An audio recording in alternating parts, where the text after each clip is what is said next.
You are watching the English news of Binh Phuoc radio television station and newspaper. I'm the one with the latest news for today. Binh Phuoc puts into operation over 2,000 kilometers of highways. Binh Phuoc sees growth in ethnic minority officials.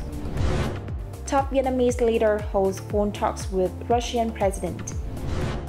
And later on, Hanoi flag hoisting ceremony marks ASEAN's 57th anniversary.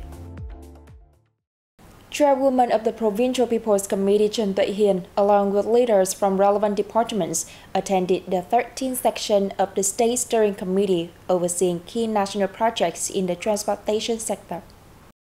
The 13th National Party Congress set to go to complete 3,000 kilometers of highways by 2025 and 5,000 kilometers by 2030.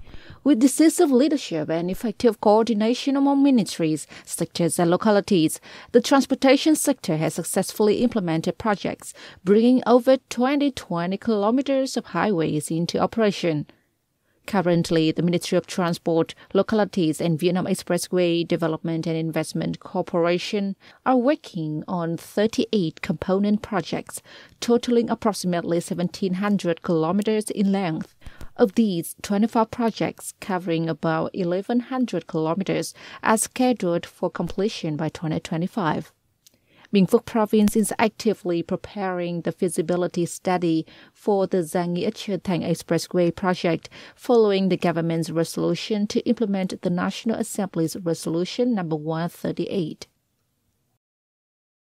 The number of ethnic minority officials in Binh Phuoc Province had increased in both quantity and quality. This was highlighted in a report during a meeting with the National Assembly Ethnic Council Supervisory Delegation on August 8, which reviewed the implementation of legal policies on ethnic minority officials from 2016 to 2023.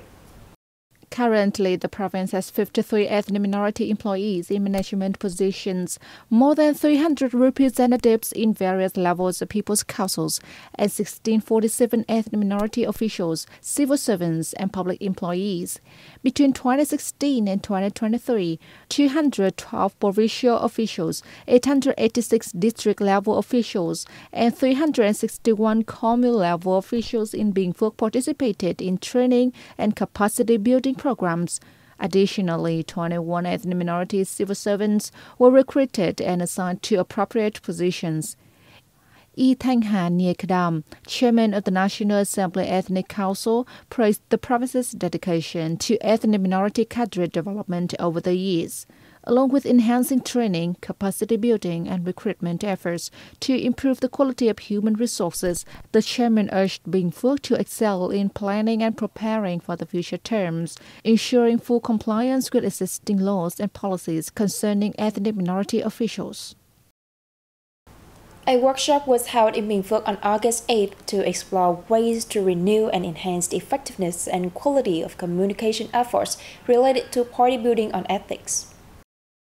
Speakers, including leaders, experts, and journalists, affirmed their commitment to journalism and emphasized the role of promoting party building on ethics. They highlighted the importance of self-correction within party newspapers, gaining insights, lessons, and skills to better fulfill their communication responsibilities.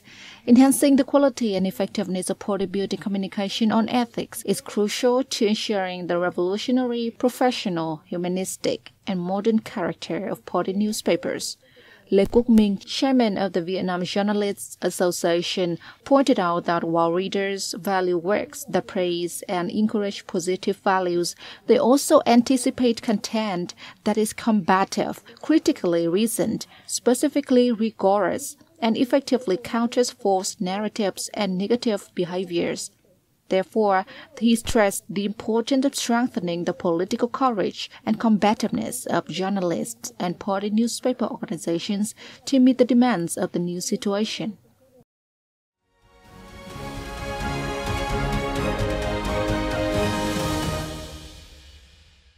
And now let's continue our bulletin with top stories around the country.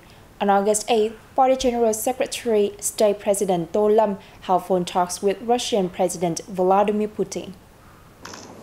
Confident that the top Vietnamese leader will achieve new milestones in his position, President Putin expressed his belief that LAM will guide the party, state, and people of Vietnam to further success in party building, national construction, and development. General Secretary and President LAM thanked President Putin and other Russian leaders for their letters of condolences and for sending a delegation to attend the state funeral of late Party General Secretary Nguyen Phu Trong, which reflects the high level of the bilateral relationship as well as the leaders' special sentiments towards the late General Secretary, and the Vietnamese party, state, and people. The two leaders agreed that the cooperation between Vietnam and Russia has achieved significant results in all areas, particularly in defense, security, energy, oil and gas, and trade. They reached a consensus on several major orientations within the bilateral and multilateral cooperation frameworks to further enhance the Vietnam-Russia Comprehensive Strategic Partnership more effectively and practically.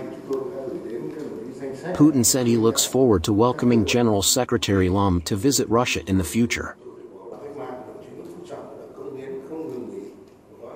A flag hoisting ceremony was held at the headquarters of the Ministry of Foreign Affairs in Hanoi on August 8 to celebrate the 57th anniversary of the Association of Southeast Asian Nations. The ceremony saw the attendance of the ambassadors of ASEAN member states and the bloc's partner countries and representatives of some Vietnamese ministries, agencies, and the Municipal People's Committee. Deputy Foreign Minister Du Hung Viet affirmed the grouping's growing role and position, saying in the context of global uncertainties with conflict and fragility, it remains a model of regional connectivity and cooperation. He highlighted ASEAN's major achievements over the past 57 years, such as the peaceful, stable political environment, consolidated cooperation, tightened regional economic connectivity, sustainable, inclusive and adaptive growth, and the harmonious and sharing society where people are put at the center, and the promotion of the spirit of the ASEAN community.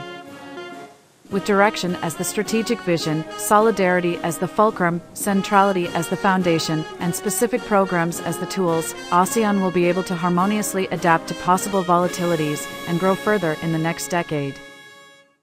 Trade turnover between Vietnam and the Philippines may reach from $8.1 to $8.3 billion this year, up from 3.9 to 6.4% year-on-year, according to the Vietnam Trade Office in the Philippines. The turnover hit $4.2 billion in the first half of this year, of which over $2.9 billion came from Vietnam's exports, up 17.6% against that in the same period last year. Prominent among Vietnamese exports was rice, with its revenue of $1.2 billion, accounting for 41% of Vietnam's total from this market. In the reviewed period, Vietnam spent nearly $1.28 billion importing products from the Philippines, mainly computers, electronic products and components, equipment, tools and spare parts, and metals of all kinds. In the coming time, Vietnam's rice exports to the Southeast Asian country are expected to benefit from Manila's new import tax reduction regulation. In a meeting held in early June, the Philippine government announced that it will reduce the rice import tax from 35% to 15% starting this year to 2028, in order to curb domestic inflation. In a recent document sent to Prime Minister, the Ministry of Transport had proposed to upgrade and expand Con Đảo Airport in Bà Rịa Vũng Tàu province. The project will expand the existing runway, whose size is 830 m and 45 m, build a new parallel taxiway and connecting taxiways, and improve night lighting. After the renovation, the airport can receive all aircraft's code C, such as A320s and their equivalent. Previously, the ADPI international consultant from France said that the 1,830-meter runway at Con Đảo Airport is sufficient to receive most types of aircraft's code C, except for the A321 aircraft. The project to renovate and upgrade the runway and taxiway at Con Đảo Airport has been approved, with a total investment of nearly $67 million. It was assigned by the Prime Minister as a medium-term public investment plan. And that's it for this edition of BPTV News. Thank you very much for your watching and see you next time.